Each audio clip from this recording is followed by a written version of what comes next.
राधे राधे महाराज जी। महाराज जी, मैं उत्तराखंड में एक कॉलेज का प्रधानाचार्य के पद पर कार्यरत हूँ। मेरा प्रश्न है कि वर्ष दर वर्ष संस्थान में अध्ययनरत छात्रों की पढ़ाई में रुझान बहुत कम होता जा रहा है। छात्रों में कठिन परिश्रम करने की प्रवृत्ति भी कम होती जा रही है। छात्र बिना अनुशासन में रहे शॉर्टकट तरीके देखो, से सफलता पाना चाहते हैं। मुख्य बात जो इसमें है वो संयम और सदाचार है।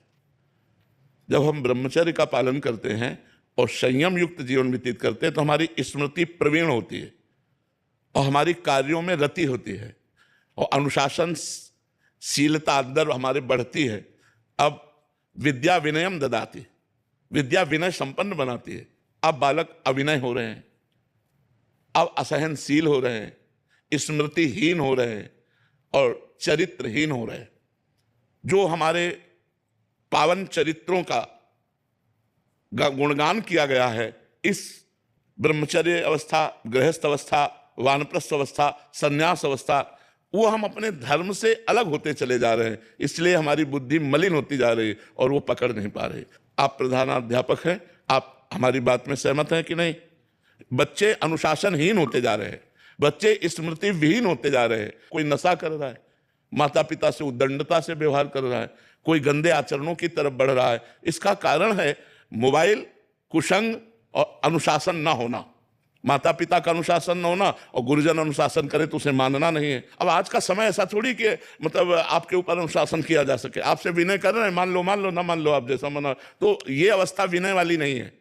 जो बाल्यावस्था से यौवन अवस्था तक है, ये विनय वाली नहीं, ये अनुशासन वाली है। इसमें अनुशासन अगर नहीं मानोगे आप तो बात नहीं बनेगी। तो न माता पिता का अनुशासन बच्चे मानने के लिए तैयार हैं, न गुरुजनों का अनुशासन मानने, अध्यापक का, टीचर का अनुशासन मानने के लिए तैयार है। तो अब फिर मनमानी आचरण तो मोबाइल सिखाएगा, मनमानी आचरण कुसंग वाले बच्चे सिखाएंगे। और अगर हम कुसंग में फंस गए, हमारे चरित्र बिगड़ गए, तो हमारी स्मृति बिगड़ गई, हमारा सब जो उन्नति के लक्षण हैं वो सब बिगड़ जाएंगे। तो इस बिना अध्यात्म से जुड़े आधुनिक पढ़ाई सफल नहीं हो सकती।